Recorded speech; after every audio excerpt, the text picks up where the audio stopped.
Dom Júlio, a sua presença. 30 minutos, não? Obrigada. Perfeito.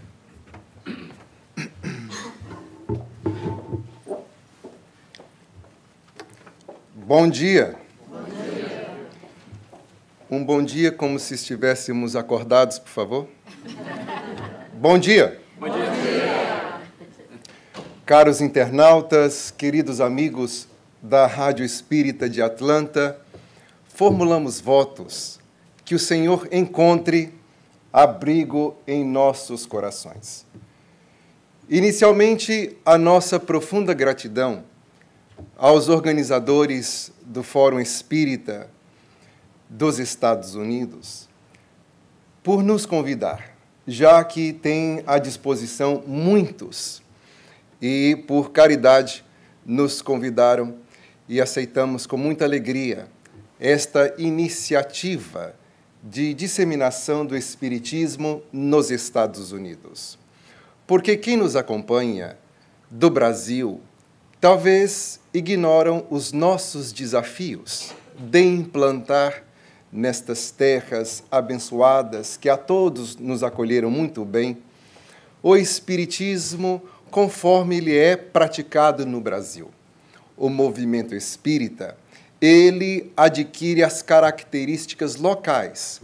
Os conhecimentos espíritas são os mesmos em todo o mundo, já que se tratam de ser da lei da natureza.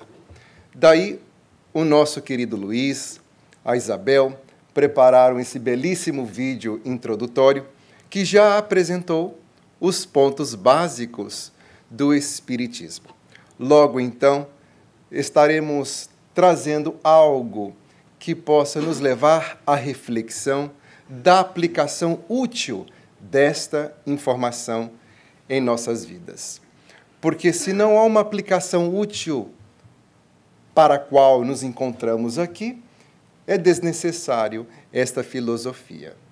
Daí, Allan Kardec, este brilhante pensador, um educador, que não acreditou nas propostas das manifestações iniciais, teve uma postura de frieza intelectual perante aqueles fenômenos insólitos. Elaborou perguntas, analisou-as e as compilou em um só livro, o Livro dos Espíritos. Já o nome é bem sugestivo. O livro é dos Espíritos. E encontramos ali um compêndio de informação de ordem científica, filosófica, com propostas e consequências ético-morais, religiosas. O Espiritismo é ciência por quê? Porque levamos os fenômenos espíritas para o laboratório, como se faz na classe de biologia? É óbvio que não. Mas o Allan Kardec, utilizando da metodologia científica, ele analisou a origem e a natureza dos espíritos, bem como a relação dos espíritos com o mundo corporal. É nesse sentido que o Espiritismo é ciência. Se trata de ser um corpo de informação. Mas o Espiritismo também é filosofia. Porque o que é filosofia? É o amor pelo conhecimento. É procurar entender o porquê das coisas. O Espiritismo, então, responde às magnas questões da humanidade. Quem somos? De onde viemos? E o principal, para onde vamos? É essencial para viver em equilíbrio ter estas respostas bem claras em nossa mente. Caso contrário, nós viveremos de acordo com a sociedade nos diz o que é felicidade para nós. A sociedade estabelece principalmente na capital do capitalismo, onde nos encontramos, que felicidade é ter o último telefone, o último carro ou a melhor casa, Logo, as criaturas não possuindo esses objetos, comparando com quem possui, sentirão feliz. É a velha concepção de que para ser feliz é necessário ter coisas. Se isto fosse uma realidade, encontraríamos o maior número de sofredores na classe pobre. E qual é o ápice de sentir-se em sofrimento? O suicídio. Mas, estatisticamente falando, o maior número de suicídio acontece nos países chamados ricos, onde as criaturas têm tudo aquilo quanto se rotula felicidade. Países que são banhados pelo Mar Báltico, todos eles com um nível social elevadíssimo, no entanto, o nível de suicídio maior do que os países pobres. E por quê? Porque as coisas não nos preenchem. Quando se limita a viver para ter nada mais, está se limitando a viver a vida de um animal. Quando olhamos para um cão, um gato, um rato, o que eles fazem? Comem, dormem e reproduzem. As criaturas querem ter dinheiro para fazer estas três coisas de formas bem requintadas. Dormir, mas não em qualquer lugar, em uma casa formidanda. Comer, mas em restaurantes requintados. E também reproduzir-se, ou melhor, ter sexo de forma deseducada com vários parceiros. Ora, a criatura é um ser humano, mas se limita a viver a vida de um cão, de um gato e de um rato. Logo, com o potencial de ser muito mais, se limita a fazer tão pouco. E isto cria um vazio existencial. Surgindo daí os métodos para preencher este vazio existencial. As drogas, o excesso de comida. Aqui, neste país a qual amamos e respeitamos, um índice elevadíssimo do consumo da heroína, que virou verdadeira epidemia. Completo descontrole do ponto de vista da saúde. O órgão que cuida da saúde dos americanos, 2 semanas depois da eleição do atual presidente, lançou um estudo sobre esta epidemia, que é interessante de constatar que 52 mil pessoas suicidaram-se pela overdose só no ano de 2015. E onde encontraremos esses números? São nas classes mais pobres. Daí, é bem claro termos o porquê estamos aqui. Qual é a nossa função? O seu objetivo. E o Espiritismo nos dá respostas claras. Estamos aqui para 2 coisas: desenvolvermos o nosso intelecto, desenvolver a nossa moral. Sermos criaturas inteligentes, utilizar o nosso raciocínio, lógica, não crer porque alguém nos disse, mas sim chegar às nossas próprias conclusões. A criatura, ao abrir esse magno livro, o Livro dos Espíritos, não encontrará qualquer proposta de Allan Kardec pedindo para que creiamos desta ou daquela forma. Ele, como um bom cientista, filósofo, dá-nos a informação e pede-nos que examinemos a nós mesmos e cheguemos à conclusão. Raciocinar, logicar. Por quê? Porque quando se crê sem entender, a criatura se torna fanático. E o pior, nasce a hipocrisia. Diz que segue algo, mas o comportamento é completamente diferente. E nada mais tem criado em nossa época o ateísmo do que os hipócritas. Quem não faz parte dos meios éticos, morais, religiosos, assistem à barbaridade daqueles que dizem muito crer, mas as atitudes são completamente diferentes. Ligamos a televisão e constatamos grupos religiosos se engalfinhando uns contra os outros em nome de Deus. Isto leva aqueles que estão fora dos círculos religiosos a associar religião, Deus, Jesus Cristo, os mestres, por consequência, tudo num pacote só e jogar fora. E este ateísmo engendra os suicídios. Por que viver?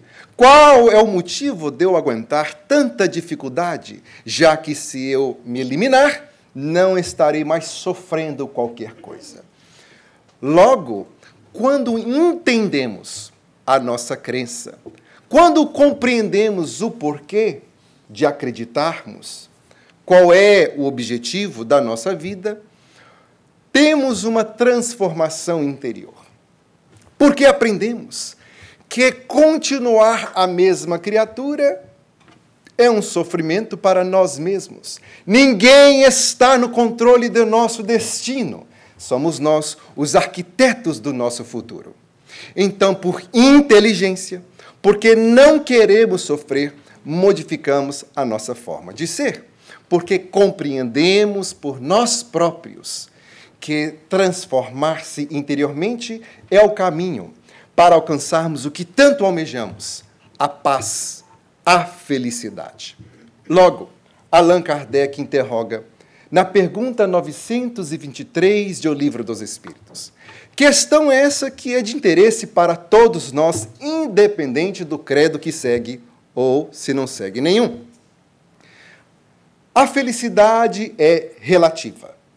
A própria pergunta já é em si um tema de seminário, porque Allan Kardec era de uma inteligência tão brilhante que da pergunta aprendemos muito, antes de chegarmos à resposta. Há criaturas afoitas que não compreendem nem a pergunta e já chega na resposta e não entende nada. E depois afirma que já leu o livro. Não é um livro que se conclui nunca de lê-lo.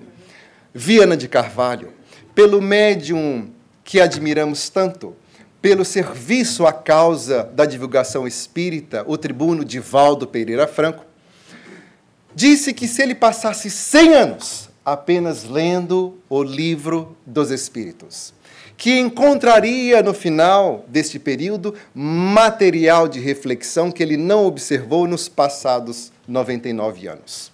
Por quê? Porque não lemos com os olhos, lemos com o material que temos no nosso próprio acervo mental.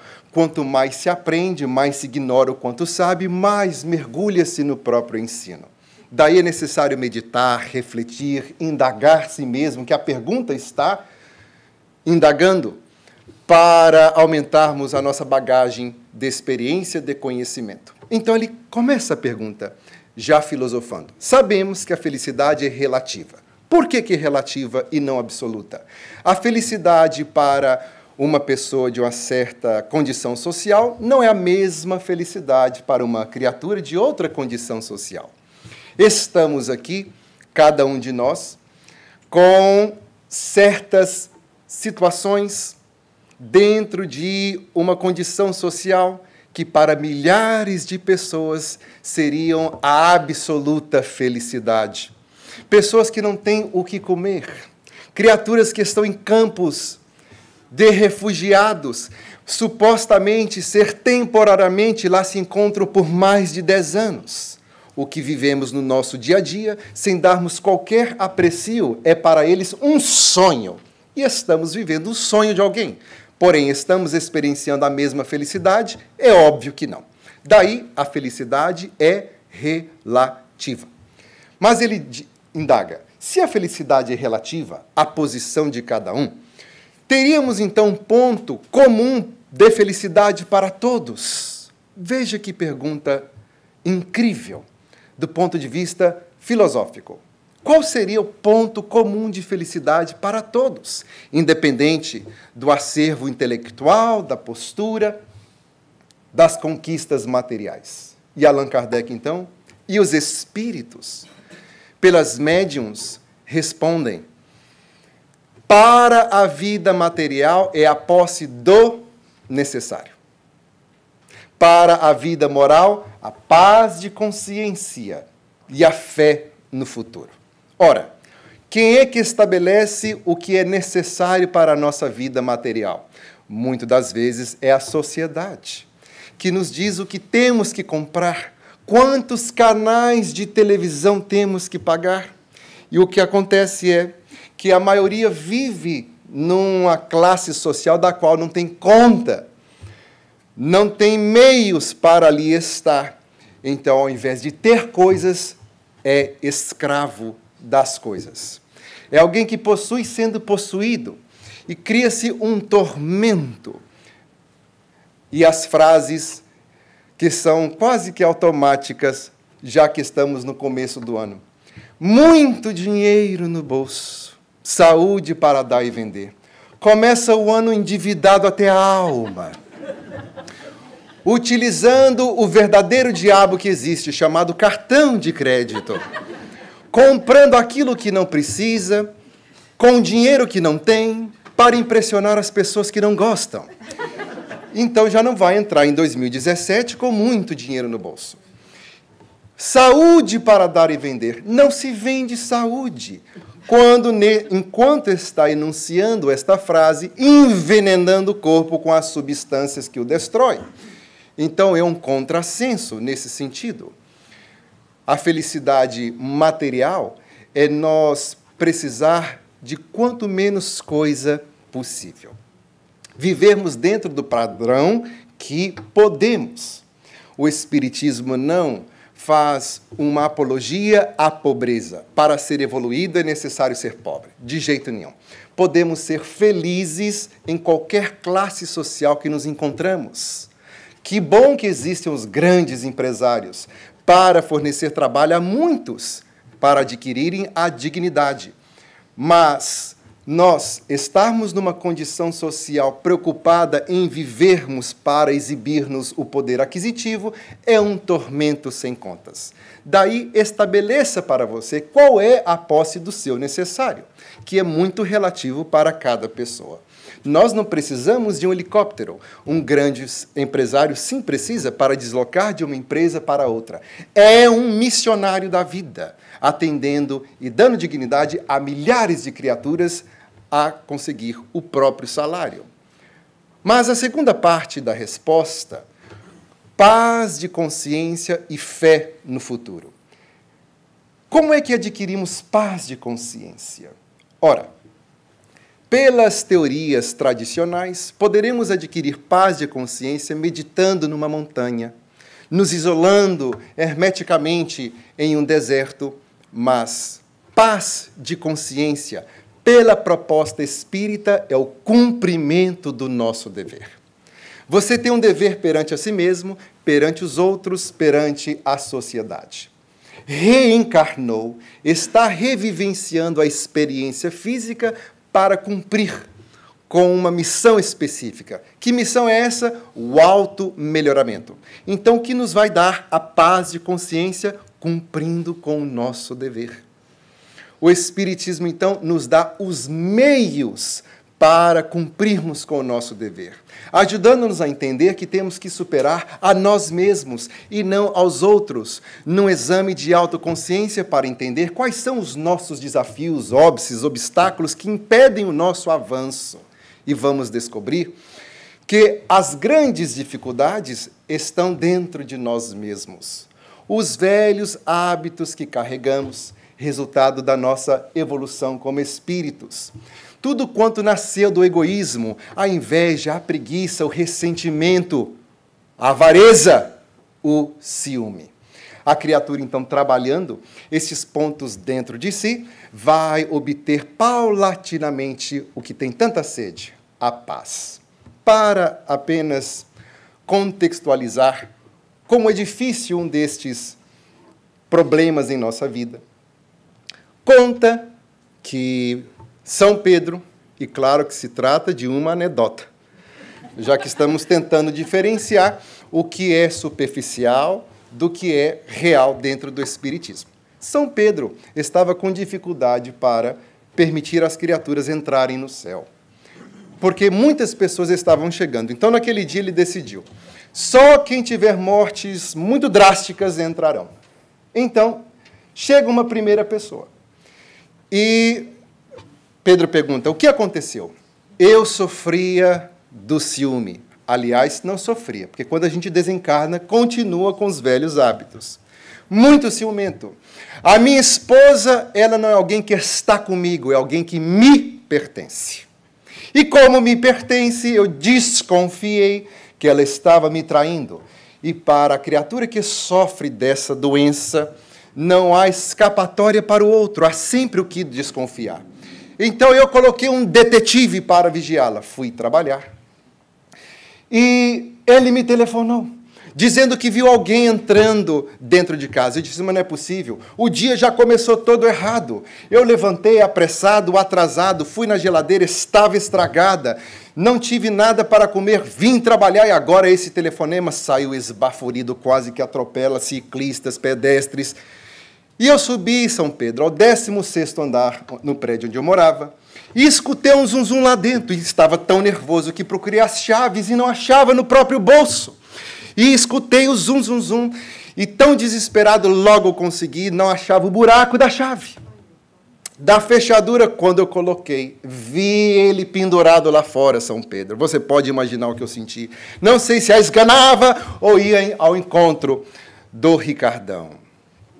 Então, peguei uma vassoura. Ele estava pendurado na sacada e comecei a acertar-lhe nos dedos, E ele caiu, mas eu tive tanta má sorte, que ele caiu dentro de um caminhão cheio de travesseiros. Mas eu não fiquei satisfeito.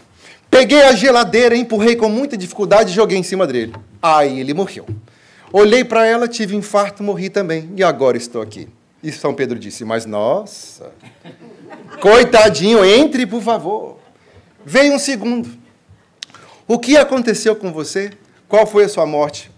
Até agora eu estou sem entender. Eu moro num prédio de 20 andares. Estava no 17º andar, fazendo exercício na sacada do prédio. Escorreguei e me consegui pendurar na sacada do 16º andar. Veio um louco de lá de dentro, São Pedro, e com a vassoura me acertou as mãos. Eu, crendo que ele ia me salvar, me acertou os dedos, caí, e com muita sorte, em cima de um caminhão de travesseiro. Mas ele não ficou satisfeito, São Pedro, e tacou a geladeira lá de cima. E morri. Aqui estou, São Pedro. Nossa, meu filho, pode passar, pode passar. Vem o terceiro. O que aconteceu? Ora, eu não sei. Eu sou técnico em conserto de eletrodomésticos. Recebi uma chamada e estava consertando a geladeira. Quando a esposa escutou qualquer coisa e disse, entre na geladeira, eu entrei. Senti a geladeira mexendo. Senti ela caindo, agora estou aqui. Entre, meu filho, entre. Porque a criatura deixou-se levar pelo ciúme. A história é para nos relaxar, mas, infelizmente, há 11 anos trabalhando em uma cadeia, os assuntos são corriqueiros. E a criatura mata. Mata a esposa porque deixou o relacionamento apodrecer-se, a criatura buscou a fantasia em uma outra pessoa, já que ela não vai ser minha, não vai ser de ninguém. Pega a arma, mata a outra criatura. E ao chegar na cadeia, o homem, em rápidos minutos, começa a uivar de dor, porque chega a 3 conclusões muito rápidas. Como eu pude matar alguém que dizia amar? Não faz sentido. Segunda conclusão. Eu amo os meus filhos. E fiz a eles o pior que eu podia fazer. Matar a mãe. São órfãos de mãe. Terceira triste consequência. Agora ficaram órfãos de pai. Porque as leis nos Estados Unidos funcionam muito bem. E a criatura ficará, no mínimo, 25 anos preso. Pelo menos no estado de New Jersey. Então, num ato de loucura, criou esse sofrimento para tantas pessoas, porque os familiares satélites continuarão visitando-o por 25 anos. Natal, Páscoa, e as pessoas envolvidas naquela tragédia. Tudo porque a criatura não tem um conhecimento sobre o que é a vida. As pessoas me pertencem, tenho que ser rico para ser feliz, e vive um constante tormento. A proposta, então, do Espiritismo é nos ensinar a saber o porquê vivermos, a não mais lutar contra os outros, a superar as próprias más inclinações.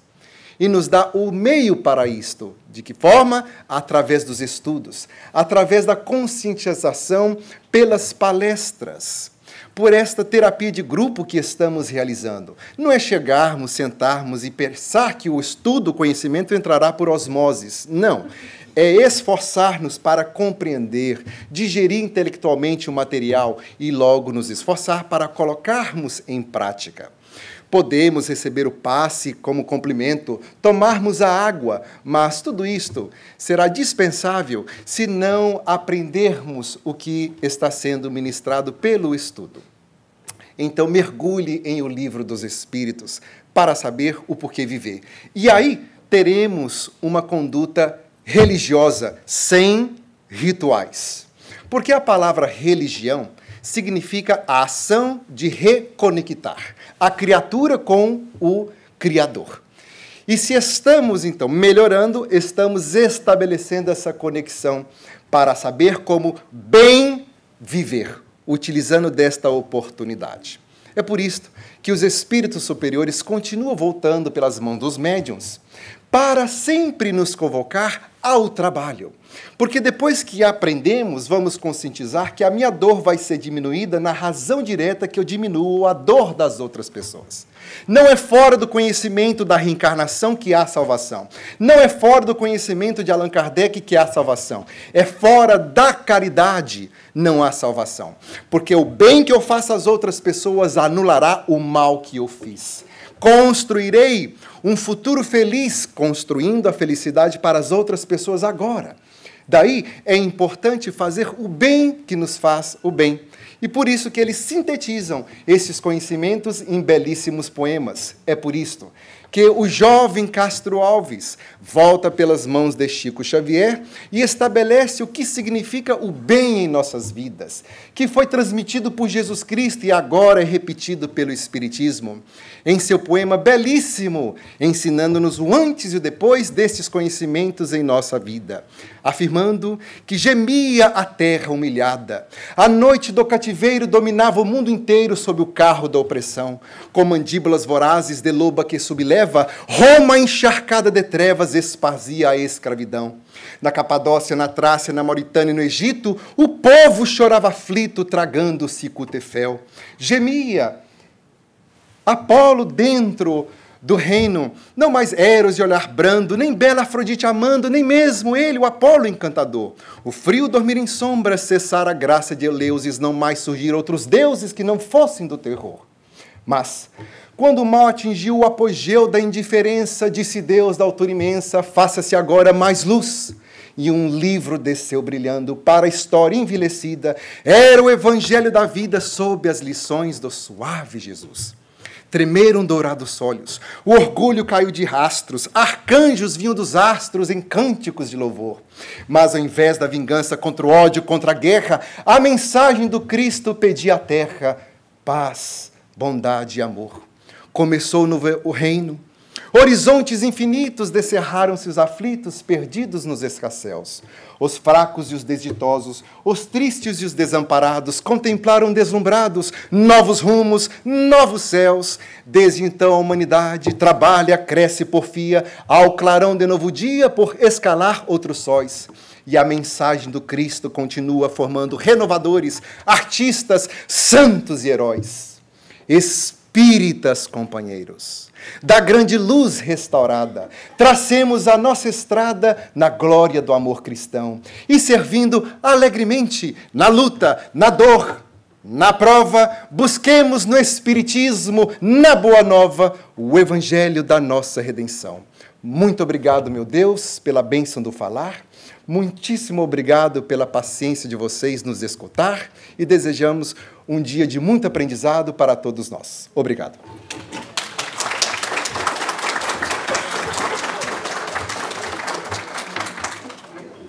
Que maneira mais gostosa de começarmos o dia, não? Realmente, Júlia, é um presente ao movimento espírita. Lembrando a todos